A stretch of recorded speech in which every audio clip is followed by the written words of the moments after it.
Assalamualaikum warahmatullahi wabarakatuh. Alhamdulillah, alhamdulillahirabbil alamin wassalatu wassalamu ala asyrofil anbiya'i wal mursalin sayyidina wa maulana Muhammadin wa ala alihi wa ashabi ajmain, amma ba'd. Sahabat Miftahul Hasan yang dirahmati oleh Allah, marilah kita panjatkan rasa syukur kita kehadirat Allah Subhanahu wa taala. Kesempatan saat ini Allah masih mengizinkan kita bertemu di majelis yang insya Allah dirahmati oleh Allah. Sahabat Miftahul Hasan, kita manusia hidup di dunia ini semuanya menginginkan kebahagiaan. Namun perlu kita ketahui bahwa sumber kebahagiaan ini adalah di hati kita semuanya. Harta benda tidak menjamin kita bahagia. Ketampanan, kecerdasan, kedudukan tidak akan menjamin kebahagiaan. Namun semuanya harus dilandasi dengan nilai keikhlasan dan juga rasa syukur kita kepada Allah Subhanahu wa taala. Kembali lagi pada hati kita semuanya.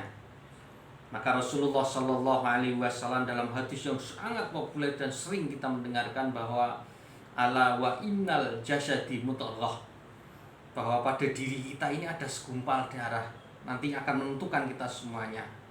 Idza sholahat sholahal jasad kulluhu. Ketika segumpal darah tadi baik, maka akan baik seluruh jiwa raga kita ini.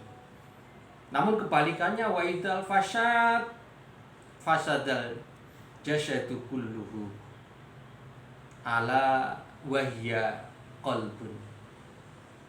Ketika mudghah tadi, segumpal darah tadi tidak baik, rusak, maka rusak badan kita semuanya. Wahya, apa itu?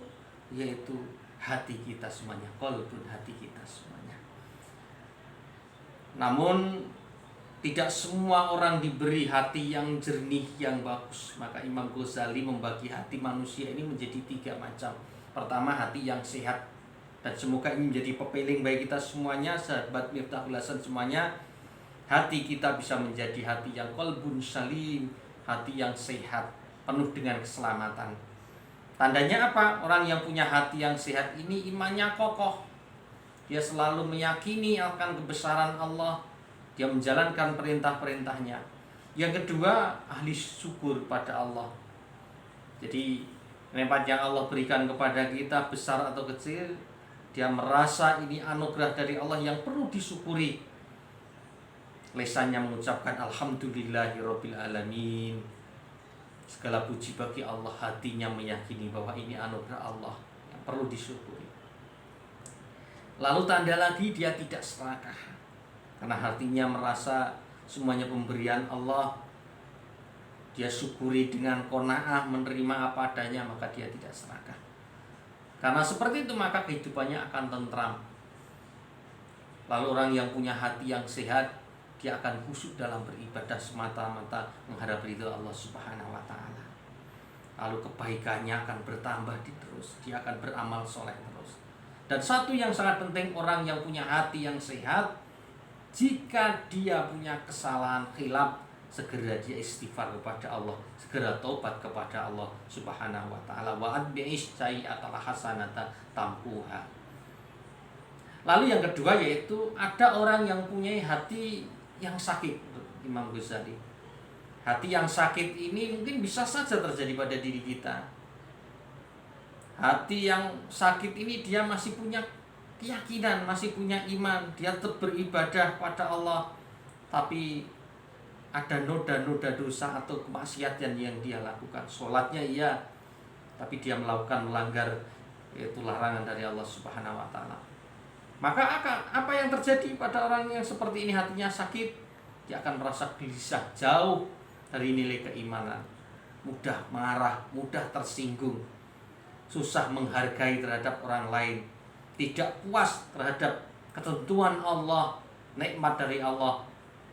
Maka akibatnya dia akan menderita lahir dan batin. Inilah hati yang sakit. Yang ketiga yaitu hati yang mati, na'udzubillah min dzalik. Yaitu orang yang punya hati, hatinya ini mengeras, membatu Karena apa? Disebabkan apa? Karena perbuatan kotor, perbuatan dosa yang dia tidak segera kembali bertobat kepada Allah, maka hatinya ini semakin mengeras, jauh dari hidayah, jauh dari rahmat Allah Subhanahu wa taala. Maka ini menjadi pengingat bagi kita semuanya. Mari ketika hati kita ini sudah sehat, kita istiqomah dengan Allah. Ketika sakit segera kita obati. Lalu dalam kitab Kifayatul Atqiyah karangan Sayyid Abu Bakar itu menyampaikan bahwa ada 5 obat hati yang sering dijadikan syiiran bagi kita semuanya. Mari nanti kita ambil intisarinya supaya apa? Ketika hati kita ini sakit, segera kita obati. Ketika hati kita sehat, kita pertahankan terus. Apa yang pertama? Yaitu membaca Al-Quran dengan penghayatan, sak maknane, artine sak maknane, akhirnya diamalkan dalam kehidupan ini. Sahabat minta belasan yang dirahmati Allah, Al-Quran ini menjadi warisan dari Rasulullah, menjadi filosofi pedoman hidup kita, menjadi hudan petunjuk. Bisa membumi harus kita baca karena memang ini kitab suci kita semuanya. Dan Al-Quran terbukti menjadi proteksi, menjadi benteng bagi kita semuanya. Bahwa ada 3 benteng bagi seorang muslim, yaitu zikrullah, yang kedua masjid, yang ketiga yaitu membaca Al-Quran. Maka mari kita tidak ada kata terlambat untuk membaca Al-Quran. Dan luar biasa Al-Quran ini, kita mendapati bahwa bacaan Al-Quran ini di mana saja dalam kondisi apapun tepat. Orang sedih dalam kematian, bacaan Al-Quran sangat tepat sekali. Dalam posisi gembira dia tasyakuran, walimahan, dia bacakan Al-Quran sangat tepat. Orang mengadakan kegiatan apapun dibacakan Al-Quran sangat tepat. Beda acara-acara yang dengan diisi bacaan atau acara yang lain. Lalu yang kedua yaitu dengan membiasakan diri menjaga perut kita ini dalam posisi yang tidak kenyang, atau dengan kata lain kita sering puasa. Maka puasa ini akan menjadi syifa, menjadi obat bagi hati kita yang sakit. Mestinya puasa tadi kita landasi semata-mata mengharap ridho dari Allah Subhanahu wa taala. Yang ketiga yaitu obat hati, bangun malam beribadah. Jalankan sholat qiyamul lail, sholat tahajud, zikrullah, tafakkur kepada Allah Subhanahu wa taala. Lalu yang selanjutnya yaitu yang keempat, obat hati selalu mendekatkan diri kepada Allah dengan sedekat-dekatnya, utamanya ketika waktu sahur. Dia ini selalu mendekatkan diri kepada Allah Subhanahu wa taala. Lalu yang kelima, yang terakhir yaitu supaya hati yang sakit ini segera sembuh, maka kita segera berkumpul dengan orang yang soleh. Apa keuntungannya ketika kita berkumpul, kita serawung dengan orang yang alim, orang yang soleh? Beliau ini akan membimbing kita ketika kita punya kesalahan, punya dosa, kita nyeleweng, akan diingatkan oleh beliau. Barokahnya seperti itu. Yang kedua apa? Bisa menjadi cermin kehidupan bagi kita semuanya tentang kealiman seseorang, orang yang soleh tadi. Maka kita mohon kepada Allah, berdoa kepada Allah, ya Allah, semoga hati kita semuanya seperti doa yang sering kita baca, sering kita dengarkan, ya muqallibal qulub, sabit ala dinik. Ya Allah, berilah kekuatan hati pada kita semuanya. Yang membolak-balikkan hati adalah Allah Subhanahu wa taala. Kita mohon supaya kita diberi keteguhan hati oleh Allah Subhanahu wa taala.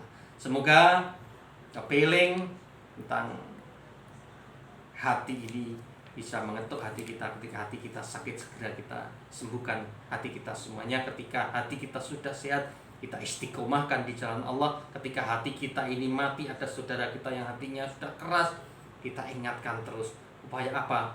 Menjadi hati-hati yang lembut, menjadi hati yang sehat, yang akhirnya akan dapatkan kemaslahatan, kebahagiaan di dunia wal akhirah. Maka kurang lebihnya minta maaf. Wallahu muwaffiq ila aqwamit thoriq. Assalamualaikum warahmatullahi wabarakatuh.